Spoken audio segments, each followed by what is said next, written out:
Hey, what if I told you the real secret to high ticket sales is choreography? Yes, choreography. I don't care what kind of business you have. You might be selling snow cones off the back of a bicycle in Costa Rica, or you might have a carpet cleaning business in Kentucky. This applies universally to everybody, and there's so much gold trapped in the nuance. And if you want to sell more stuff for higher prices to people, let's talk about it. I went to dinner with a group of friends last year, and the dinner cost $2,000, which is not a typical thing that I do. We're simple people, believe it or not. But it was fascinating just noticing the nuance and the way the ambience is in these high ticket restaurants. And it got me thinking about this choreography, because every single piece of the process is fundamentally different when you go to a high-end luxury restaurant, right?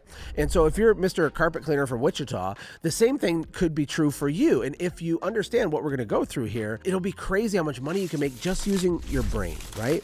When you're in survival mode, you're running a small business, sometimes we get into Groundhog's Day and we just kind of respond to stimulus and answer the phone and do the same thing as yesterday. And it's so valuable if we can make time to just think about our business, to create space so you can breathe and think about your choreography. So when you go to this restaurant, the lighting is darker. All of the furnishings in it are more expensive. There's antiques everywhere, for example. They have more staff than a typical restaurant. For example, they have a dedicated water person. The guy probably makes $65,000 a year, and he runs around from table to table, with the blanket, the towel over his arm, just pouring bottled water, a glass bottle, the artisanal water. They have the water guy. So that's a choreography difference between that place and McDonald's, right? And there's a price difference too. So your choreography, the level of it, can match and justify higher prices.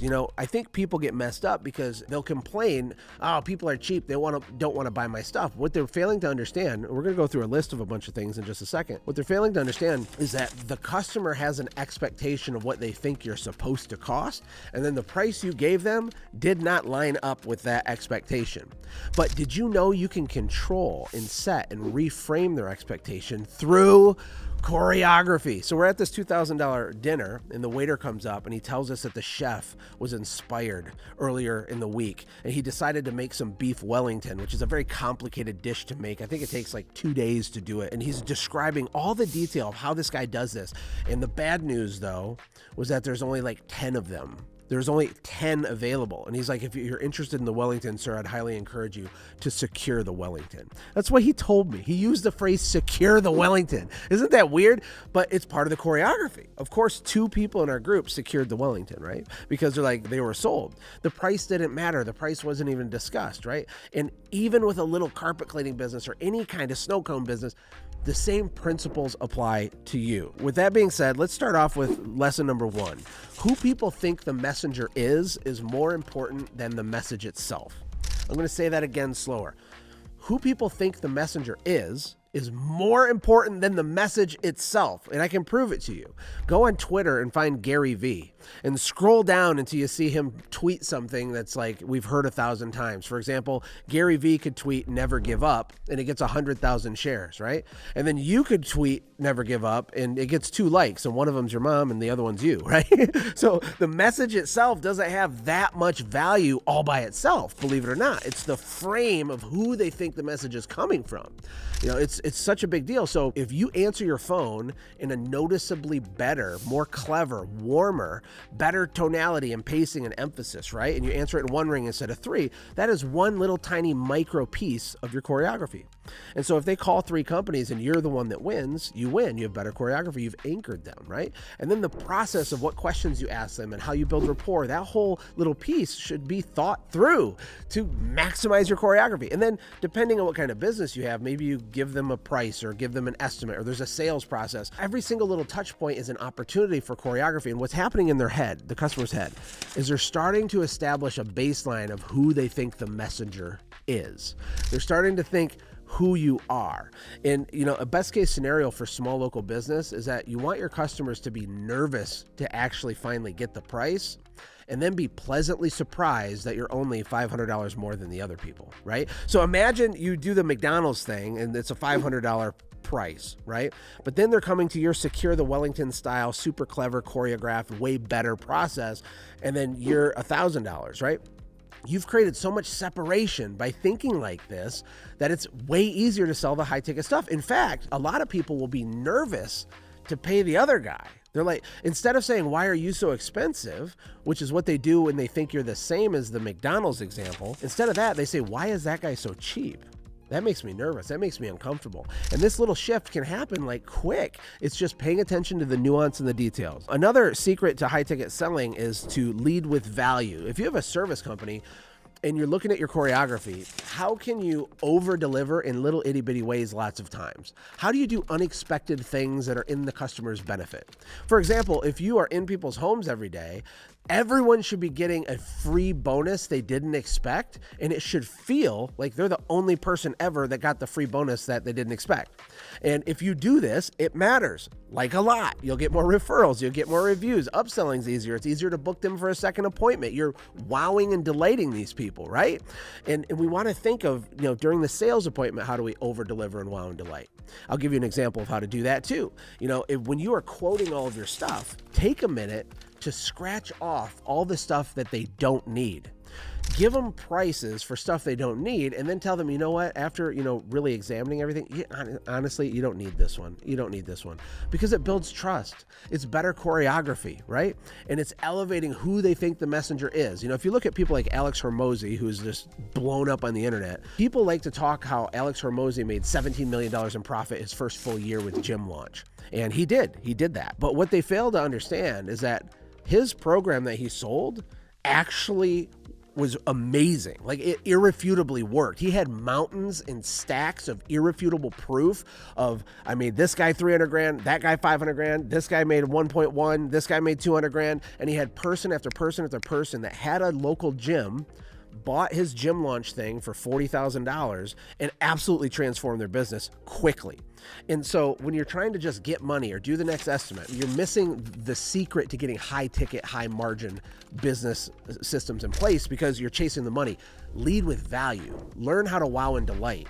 The price becomes an afterthought when people know, like, and trust you. And when you're just like over delivering on these micro ways all the way to the end, then when you give them the price, it's way easier. Russell Brunson too, in the early days of ClickFunnels, he would go around for free to people with big audiences and build them a funnel for free.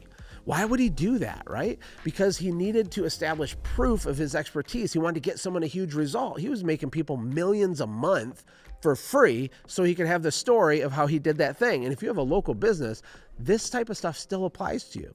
When you're wrapping up a job, maybe the script is, Mrs. Jones, I got about 20 minutes extra, and we've just really enjoyed you. You've been really warm to us. I'm just going to clean your sidewalk for free while we're here. I'm going to have Larry do that. Is that okay with you? Yeah. Just don't tell my boss, right?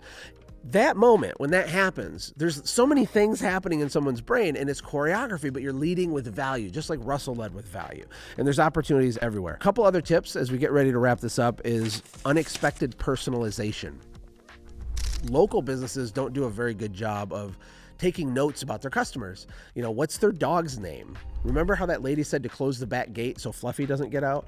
Is that documented so that the next time you definitely know that? Because she likes Fluffy more than you. I have news for you.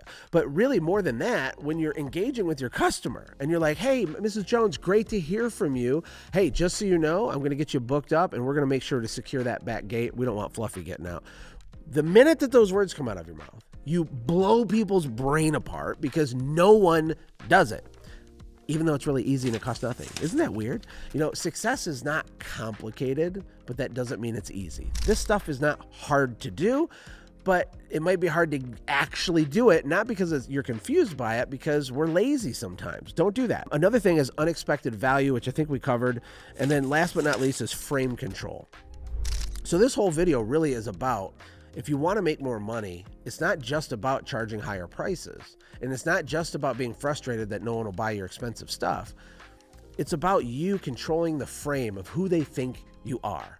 And who they think you are is dependent on the value they've already received from you and the choreography and the process of doing business with you. It does not require perfection. We make mistakes all the time. It's okay to mess up, but when everything else is good and you're exceeding expectations, you get more forgiveness from people, you get more referrals from people, and you get more high ticket sales. Dan Kennedy teaches a lot about frame control. And if you know Dan Kennedy, world famous, legendary copywriter and just kind of marketing guru, he's known as grumpy. He's like this grumpy old guy, right? He wants people to know, if you want to hire Dan directly, it costs a lot of money and you're going to do it his way. And he's probably going to be grumpy, but you'll probably make more money than you ever have in your life, right? And it's a very curated frame. And I watched a training from him one time, like a kind of a hidden secret one. And all of that's intentional. His character is choreography. And what he's doing, which is so interesting, is he's putting out to the world, I'm the best in the business and you're going to make a fortune if I allow you to hire me. Okay, that's a frame. And we're going to do it my way, and that's non-negotiable. That's a frame. But the reality is, when you actually talk to his clients, people that did pay him the big money, he's the most like warm, nice guy, right? He's doing all this on purpose to demand higher prices. So I don't want to confuse you or have you overthink that, but what is the frame you're creating? What vibe does your business put off? This goes to your website, the way that people talk about you on Google, the photos you use, the videos you use. Are they professional? Is it like kind of right? If you just look like Chuck in a truck, you're setting a Chuck in a truck frame and they're going to be shocked that you're $500 more than the other guy. If we can control a better frame through better process and wowing and delighting, they will be scared to hire Chuck in the truck and they're going to give you all their money, which is super cool. Okay, I think that's it. Hey, if you like these videos, will you comment on them and click stuff and share stuff? That would be awesome. I'd love to hear your story. I want you to win. This channel is dedicated to small business owners who love God, family, country, and capitalism. And that's why I keep making these things. Do you like them? Should I keep going? Let me know in the comments. See you in the next video. Hey, thank you so much for watching. If you enjoyed what you watched, click the video on the left to watch the previous upload. And if you want one of my personal favorites, click the video on the right.